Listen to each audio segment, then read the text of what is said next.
salamat po, Mama Akita. Salamat po sa pagkakabulong sa amin. Hindi na po kami mahihirapan sa pagsasahod ng aming mga balde. Hindi na rin po natutulo ang aming buko. Maraming salamat. Ayan po, kakatapos ko lang galing mag-church. At bili po tayo ng ulam dito para sa gumagawa doon sa bahay ni Ate Emily. Yung pinaparenovate natin na bahay nila, kay Ate Emily Mercadero. So bili na din po tayo ng ulam at doon na din tayo kakain. Kasi ang oras po ngayon ay 11:51 na. Bili muna tayong ulam. So ayan na, nalagay na pala po, no? Tapos na palang nalagay yung yero po dito. So dito tayo nagdala ng pagkain. Tayo okay na? Kain na muna, kain. Pasensya at na na delay tayo at nagsimba pa ako ay. Ano, okay naman, walang problema pagkabit. Yan, bago na pala. Tao po. Tao po. Oh, ayan na. Ay, may kanin kami dala. Ayan. So ito pala. Ayan, oh. Sige na po, pasok na ikaw. So okay na ang ano nyo? Okay naman Oh, nakabit na. Maraming salamat sa pag-ulam. Ayan, oh. Nakabit na po yung yero. Maganda na. Hindi na matuluan dito banda. Sa tindahan at sa sala. Yan, oh. So ang nito, yung tindahan naman nila. Oo. Ito yung tindahan po nila. Oo, di ba? At least na malawak na yung yero, hindi yung yung ginamit nila dati 8 lang, no? 8 feet. So hanggang diyan lang yung sa kahoy, nung unang yero nila, hanggang diyan lang yun. So basang-basa talaga pag umulan. Ulan pa naman kagabi. Sobrang lakas. Kaya ngayon ay may bago silang bubong, no? Salamat again kay Ma'am Akita, kanyang pag-sponsor po ng yero. Yan. Yan na.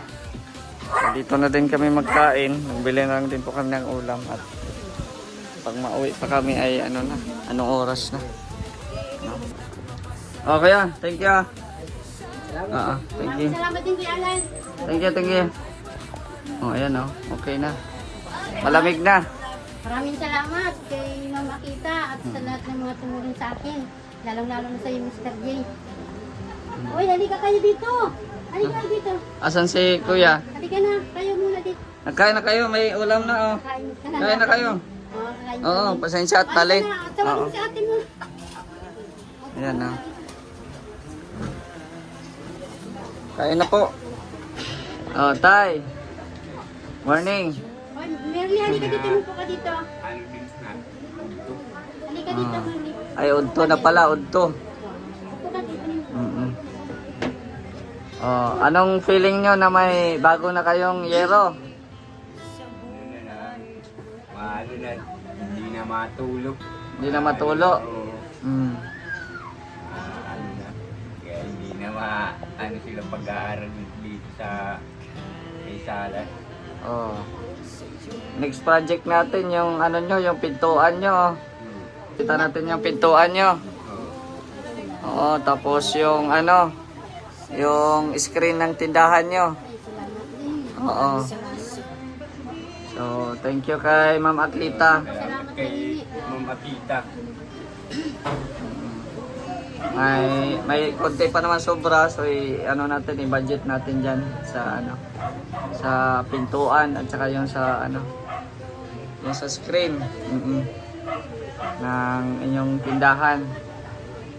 Anong masasabi niyo Merly, Tapos po pagsasalamat po sa inyo dahil pinagbubuhan po kami. Maraming salamat po kasi po hindi na po matutulog ang aming buhay. Maraming salamat. ikaw. Thank you so much po for your kindness and generosity. Thank you po kasi natulungan po kami. Sabi na English Split ako split sa English. Okay. So, kain na muna kayo. Kain tayo. Kami din, magkain din kami dito. Oo, din po kami. Pahingin na lang kami plato. Yung panglagayan ng ulam. Ayan. Yan, dyan. Itong 10 feet na yero hanggang dyan lang. Oo. Tapos, mas mabuti yan at pinalakihan mo na yan. Kasi para hindi na mababasa yung mga mamimili kung sakali. No? Kung may mamimili, mababasa. No? Mabuti at pina-extend pa ng konti yung yero. Kasya lang yung 6 dito? Sakto lang. Sakto lang? Yung 6? Ano yan? Yung mga ang pintuan nyo, yung butas-butas na din? Masyado na siyang butas. Hanggang dyan sa ibaba. Kaya hindi ko tinatanggal si yung pagkaburutas na dito pati. Ano natin ilagay dyan, engineer? Plywood din? Oo, plywood na lang. Benda tayo plywood at saka kahoy. No? Para mapalitan yung pintuan. Ayan, kumain pa yung anak ni Ate Emily. So, di na natin naabutan yung pagbaklas ng nila. Yero. Ang ganda na. Ang ganda na yung bahay nila. Maaliwalas na. Hindi na sila mangangamba pag maulan. Ilagyan ng bulkasil yan?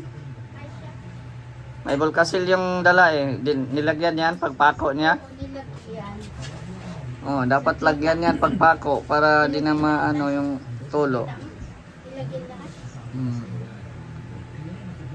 May bulkasil yung kasama na binili ko doon.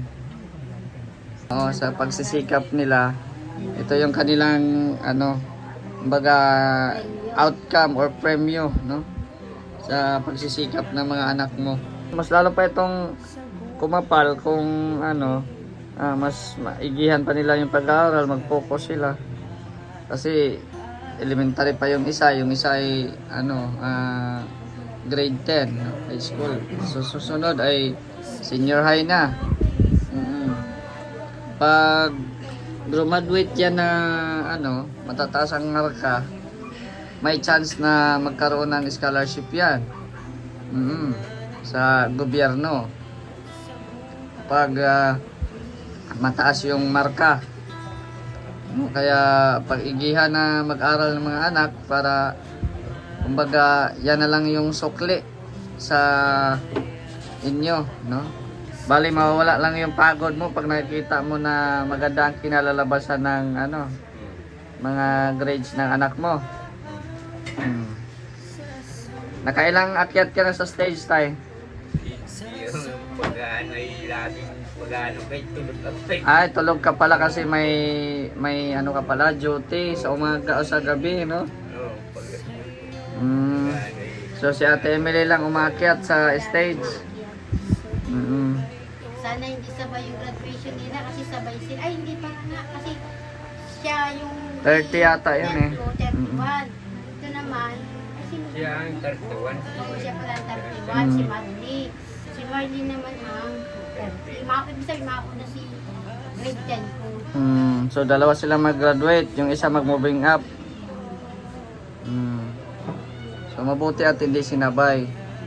Kasi kung sinabay, mahati katawan mo. Ako lang, hindi ba pwede. Lagi puyat. May vitamins ka tay? Lagi kang puyat tay. Meron. Ano ko nga siya, kahit murahin lang na vitamins. Kasi palaging nagpupuyat si tatay at panggabi yung trabaho. Dapat may panlaban tayo sa katawan natin.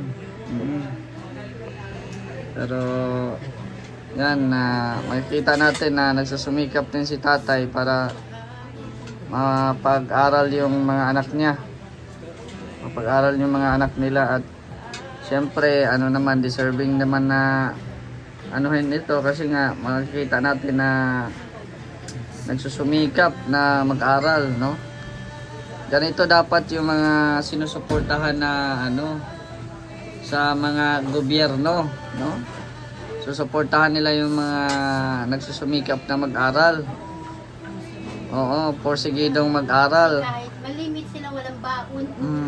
Pumapasok malimit, walang baon. Kasi isip nila, imbis na ibili nila, iniipon nila pambili ng Kagaya ng mga cellphone. Mm. Halos ilang taon nila itong pinag-ipunan din. Mm.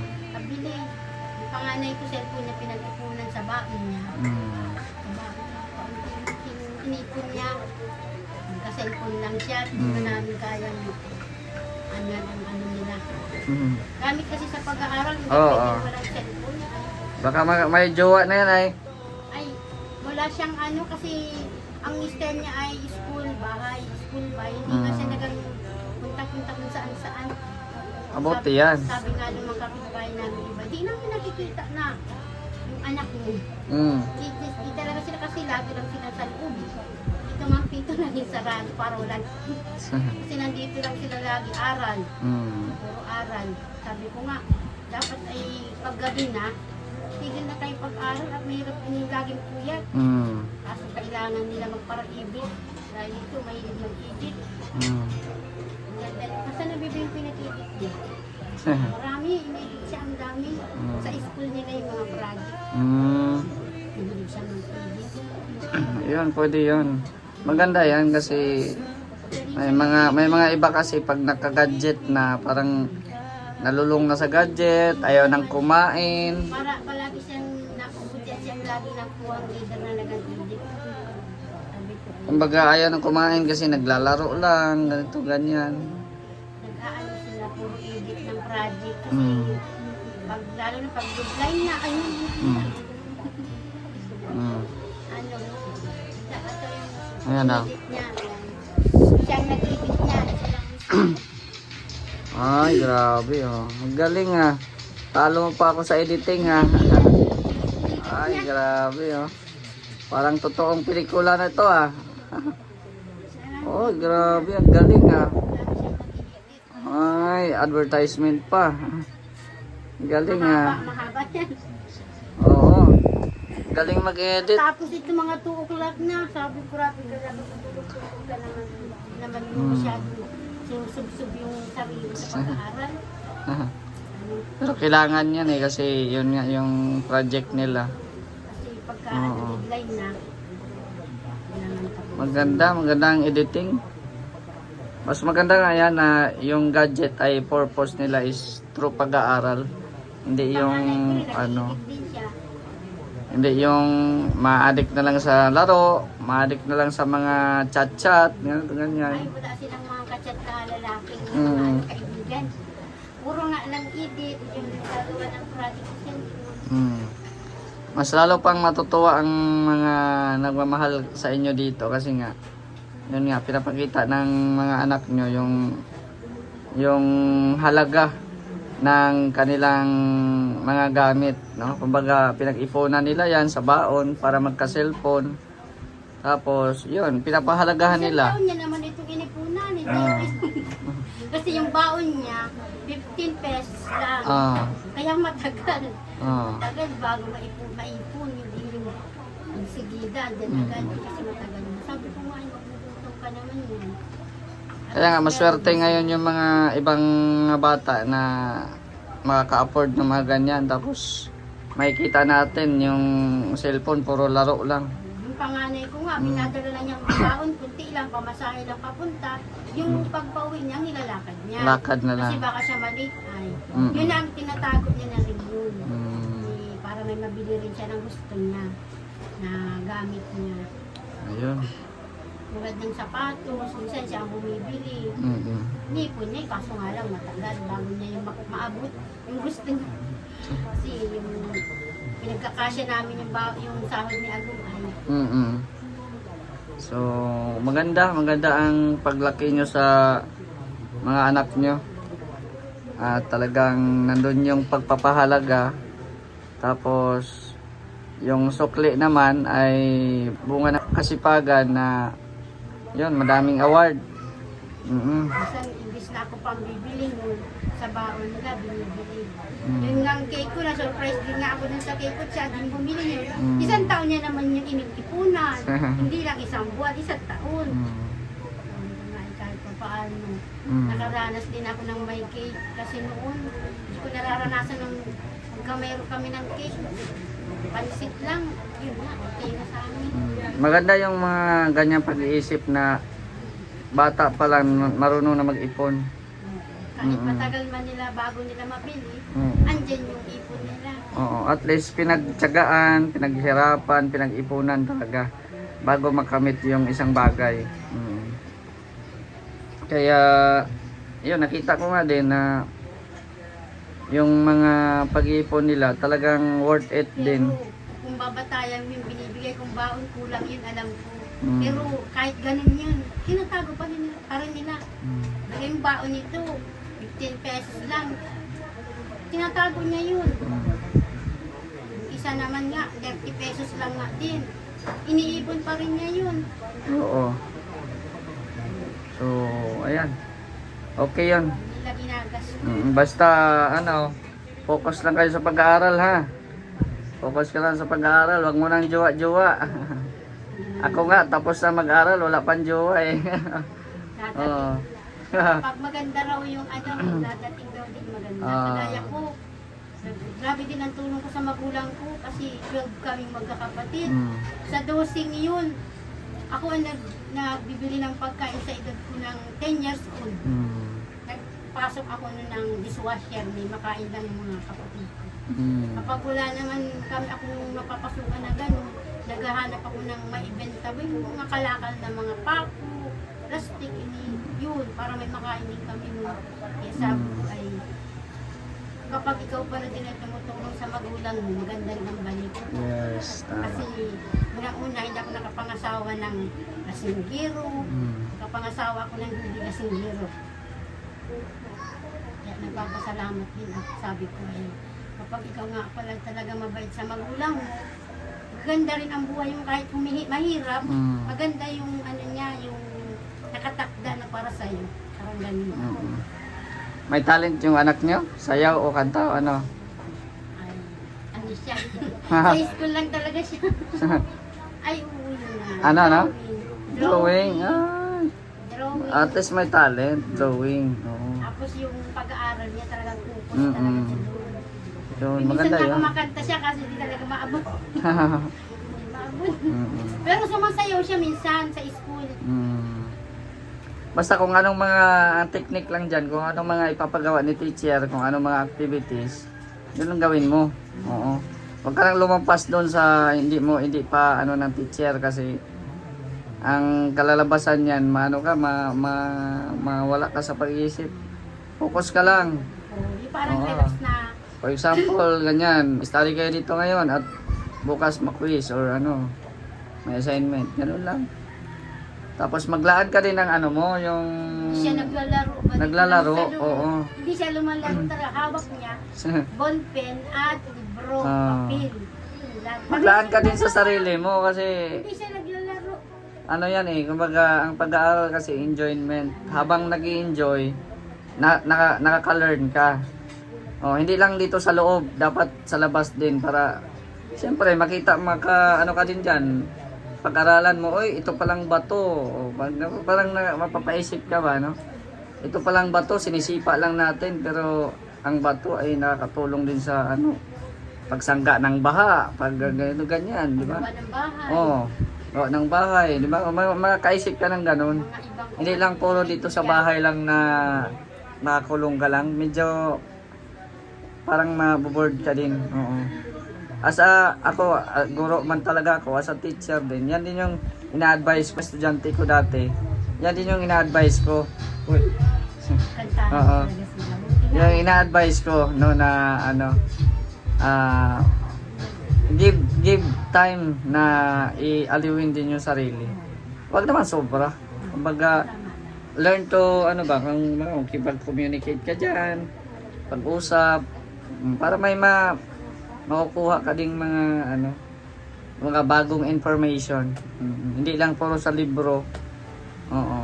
At tama din yan, yung cellphone mo, kung kulang yung, kung parang hindi ka makaintindi sa libro, pwede mo i-search sa cellphone. So, okay yan. At alam ko yung isa, mahihain. Oo. Pero, anong masabi nyo kay Ma'am Akita? Kasi baka magkantahan na yung kapitbahay. Ikaw muna. Ang masasabi ko, Mama Kita, maraming salamat sa iyo at natulungan mo kami, nabigyan mo kami ng biyaya Lalong-lalo na din ikaw, Mr. J. At sa lahat ng mga tumutulong sa amin, maraming salamat po. Ikaw ano? Maraming salamat po, Ma'am Akita. Salamat po sa pagpapabulong sa amin. Hindi na po kami mahihirapan sa pagsasahod ng aming mga baltik. Hindi na rin po natutulo ang aming luho. Maraming salamat. Maraming salamat, Ma'am Akita, na bubungan ang dating tumutulong sa aming bahay. Kaya, masaya na din ang mga anak ko at makapag-aral ng mabuti. Walang sagabal ng pagtulog. So pag tumutulo, nag-ano kayo? Ano kayo ng balde? Oh, Baltik, langgana. Langgana. Oh. Karanas din yan, kasamahan kong si Maria Cosinera. Kilala mo si Maria, di ba? Oh, Maria Cosinera. Oh, kasi follower to si Ate Emily. Kasi yung tinutuluyan niyang boarding house, tulo na din. Sabi ko, madaliin mo na yung bahay mo para wala ka ng tulo doon sa boarding house mo.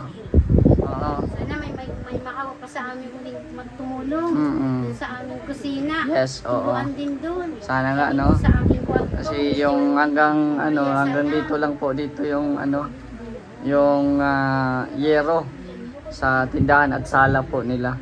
So anyway, pray lang po tayo sa Panginoon, Ate Emily. Wag po tayo mawala ng pag-asa, ha? Sana din po may bumigay din po nagtagpulan sa aming tindahan. Yan. So yan po ay hinihiling po ninyo. So antay-antay lang tayo, no? At sana Palahin po kayong kung mag-viral lang sana ako, walang problema kahit walang sponsor, kahit ganito ganyan kasi kung malaki-laki lang talaga ang views natin. Kagaya kay Kalinga Prab, malaki na ang mga views. Kahit wala nang sponsor 'yon, okay sa atin, pero sa ngayon kailangan muna natin ng katuwang or katulong. Ayan. O sige na. Ha? Maraming salamat At po. nagbe-video okay na. Kay Kuya Agol, Oo. maraming salamat po. Sige. Tay, mapunta na kami. maraming salamat po, Sir G. Oo. At kay Engineer Agul. Sige. Kay Mama Kita. Maraming salamat. Sige po. Oo. Oo. Abay na muna, ha. At nag-video okay. Ayan po, again, maraming salamat po kay Ma'am Akita sa pag-sponsor po ng yero po nila. At yun na nga, naikabit na po kanina. Pasensya po at hindi natin na abutan kasi nga po ay nag-church po tayo kaninang umaga. But anyways, malaking tulong po yun sa kanila, lalo na sa mga anak po nila, Ate Emily at Kuya Warley, para hindi na po sila maistorbo sa kanilang pag-aaral. Kasi nga, sabi nga nila ay pag umuulan ay nagsasahod pa sila ng balde, no, doon sa mga tulo-tulo kung saan man yung mga tulo sa bahay po nila. Yun, maraming salamat again kay Ma'am Akita. Sana ay madagdagan pa ang ating mga sponsors para tuloy-tuloy pa ang ating pag-charity. Shoutout po sa Team Kalinga, kay Kuya Val at Edan Kalinga Prab. Sa mga viewers po ngayon sa ating premiere, maraming salamat po sa inyong walang sawang suporta sa ating mga solid na nagmamahal kay Mr. J. Maraming salamat po sa inyong lahat. Support nyo din po si Engineer Agul, no? Maraming salamat din kay Engineer Agul dahil sinamahan po tayo sa mga mission natin, no? Kasi mahirap po sa atin na wala pong sasakyan. At yun, hatid sundo din po ako sa simba kanina.